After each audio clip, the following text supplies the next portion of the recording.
नमस्कार। आज हम ब्रजभूमि की एक ऐसी जगह की यात्रा पर निकल रहे हैं जो अपने आप में मतलब बेहद खास और पवित्र है। यह स्थान है बरसाना स्थित कीर्ति माता तपस्थली और उससे अभिन्न रूप से जुड़ा वो जो पाडर वन है। हमारे पास जो स्रोत हैं वे स्थान के इतिहास, इससे जुड़ी जो गहरी मान्यताएं हैं और अनूठी परंपराएं, वहाँ का अद्भुत वातावरण, इनके बारे में काफ़ी कुछ बताते हैं।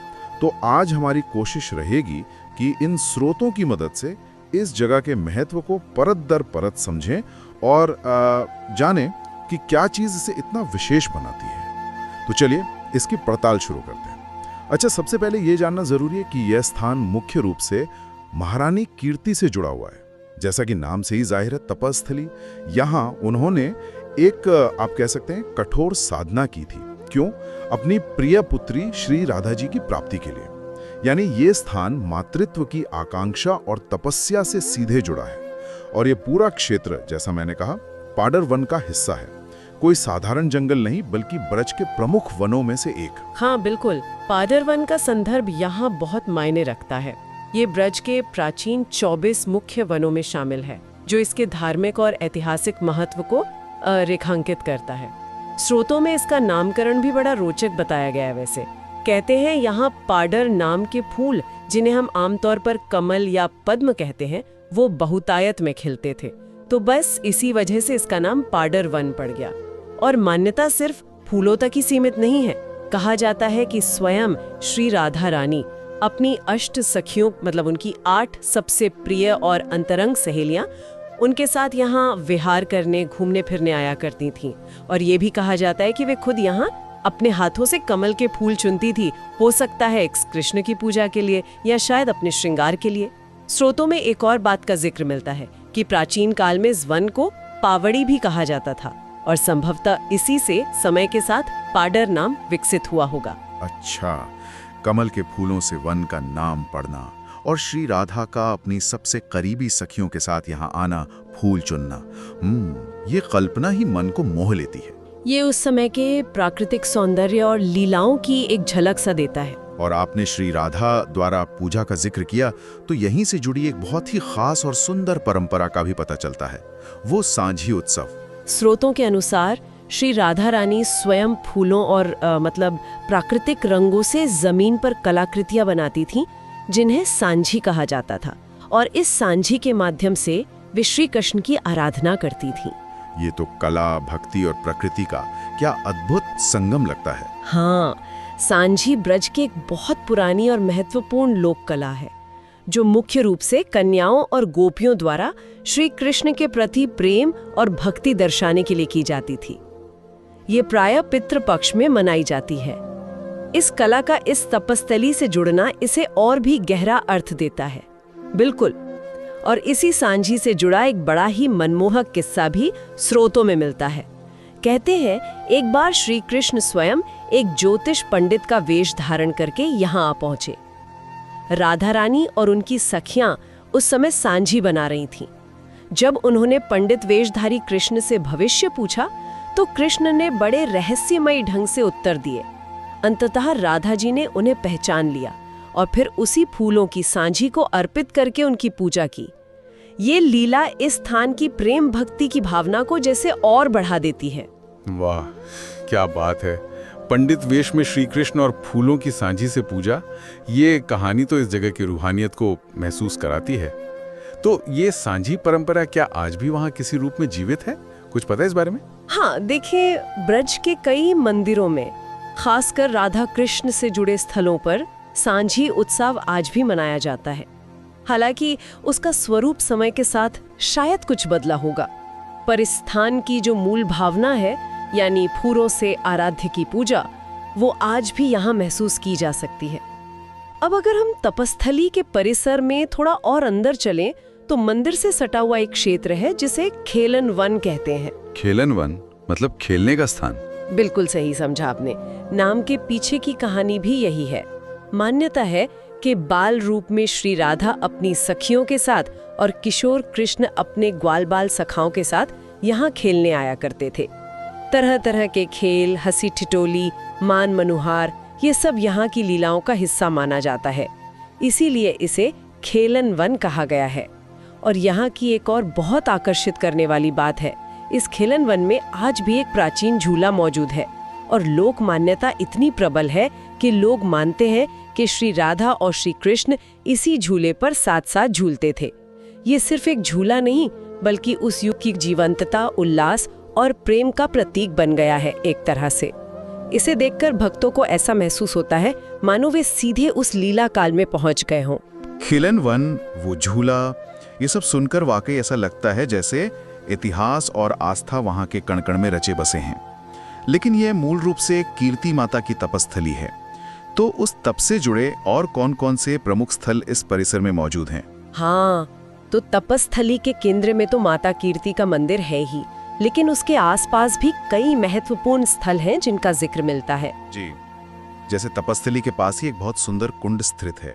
कुंड और सरोवर तो वैसे भी ब्रज संस्कृति का अभिन्न अंग रहे हैं। जल स्रोत के साथ साथ लीलाओं और आध्यात्मिक शुद्धि से भी जुड़े होते हैं। और इस कुंड के ठीक सामने ही माता कीर्ति का मंदिर बताया गया है। स्रोतों में वर्णन है कि इस मंदिर में माता कीर्ति की जो मूर्ति है, उसमें वे श्री राधा को अपनी गोद में लिए हुए विराजमान है।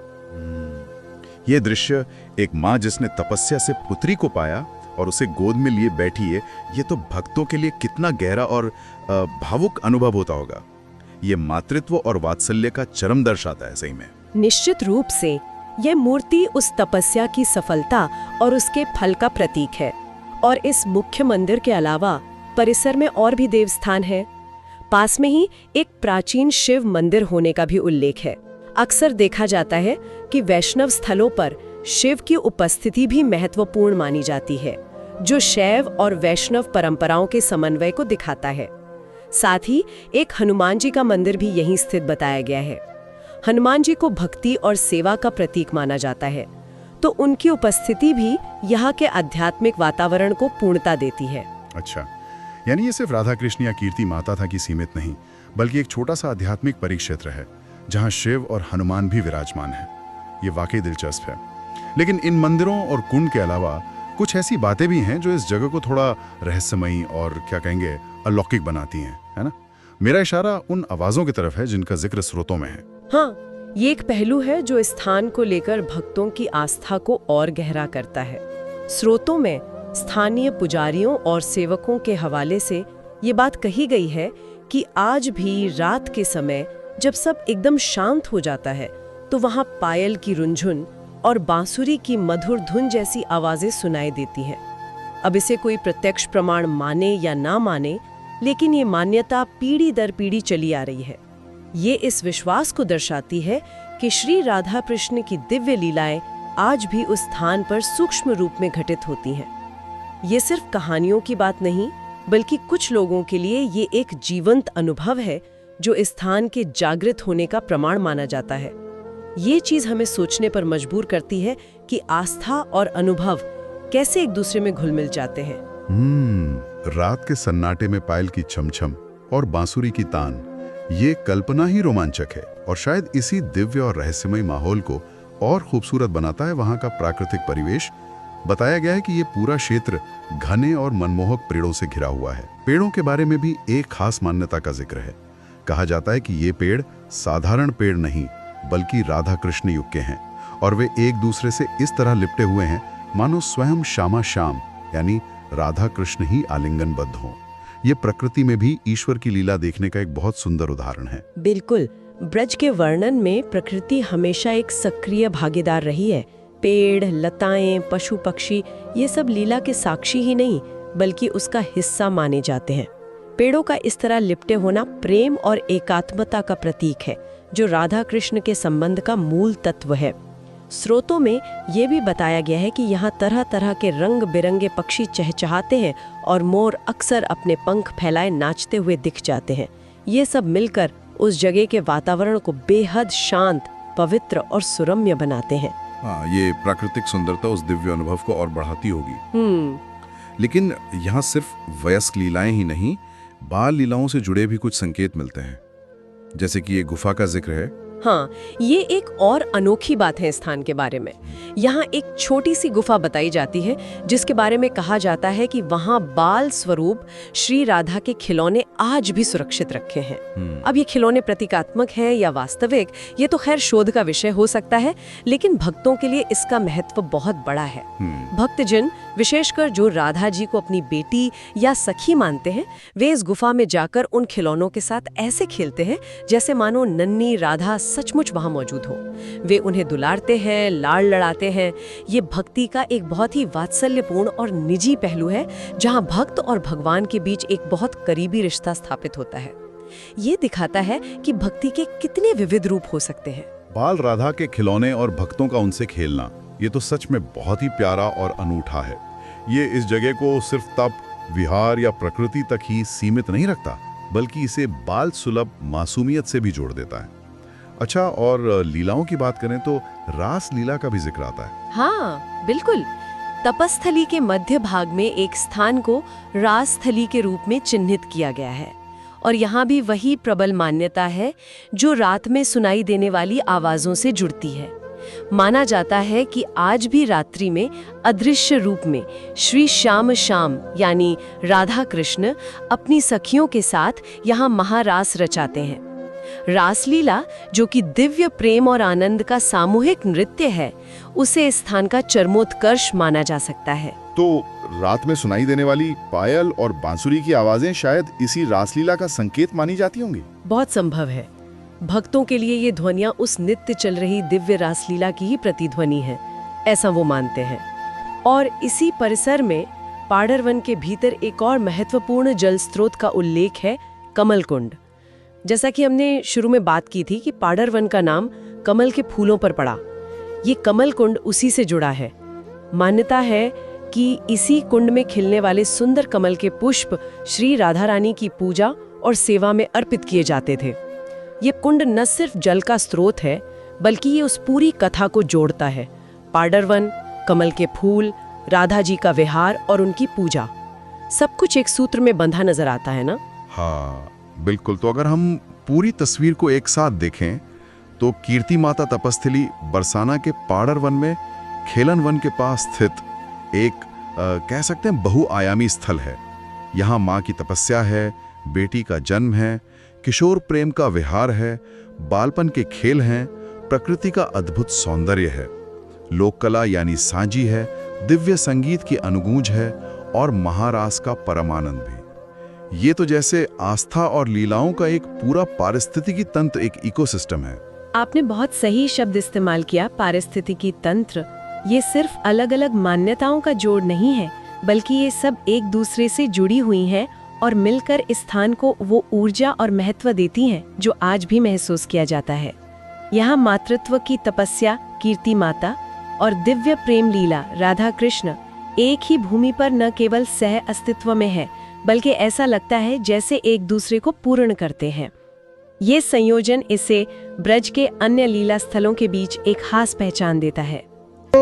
इस सारी जानकारी से हमारे लिए मुख्य बातें क्या निकलती हैं? हमने देखा कि कीर्ति माता तपस्थली सिर्फ एक तपस्या का स्थान भर नहीं है, ये महारानी कीर्ति की साधना का फल है। तो राधा कृष्ण के सबसे अंतरंग क्षणों, उनके विहार, खेल, झूला झूलना, सांझी बनाना, रास करने, इन सब का साक्षी भी है। यहाँ प्रकृति सिर्फ पृष्ठभूमि नहीं, बल्कि स्वयं लीला का हिस्सा है। वो लिपटे हुए पेड़, कमल कुंड, नाचते मोर और सबसे बढ़कर यहाँ आस्था इतनी जीवंत है कि लोगों को आज भी रात में दिव्य ध्वनियाँ सुनाई देने का विश्वास है, बाल राधा के खिलौनों से खेलने का अनुभव है। ये सब मिलकर इसे सिर्फ एक ऐतिहासिक या धार्मिक स्थल नहीं, बल्कि एक निरंतर स्पंदित होने वाले आध्यात्मिक केंद्र का रूप देते हैं। बिल्कुल। और ये सारी जानकारी हमें ये सोचने पर विवश करती है कि आखिर किसी स्थान में ऐसा क्या होता है कि वो सदियों तक इतना जीवंत और प्रासंगिक बना रहता है। कैसे लोक कथाएं, प्रकृति और व्यक्तिगत आध्यात्मिक अनुभव मिलकर एक ऐसी जगह रचते हैं जहां लोगों को आज भी दिव्यता की अनुभूति होती है, जैसा कि उन रात्रिकालीन ध्वनियों की मान्यता दर्शाती है। एक विचारणीय प्रश्न ये उठता है कि बदलते समय विज्ञान और तर्क के युग में भी ऐसे स्थानों पर ये गहरी आस्था और उनसे जुड़े अलौकिक अनुभव कैसे पीढ़ी दर पीढ़ी न केवल बने रहते हैं बल्कि शायद और मजबूत होते जाते हैं। ये सिर्फ अतीत की बात नहीं, ये वर्तमान में जी रही एक परंपरा है जिसका अनुभव शायद शब्दों से परे है। इस पर सोचना वाकई दिलचस्प होगा कि आस्था और अनुभव का ये सिलसिला भविष्य में क्या रूप लेगा।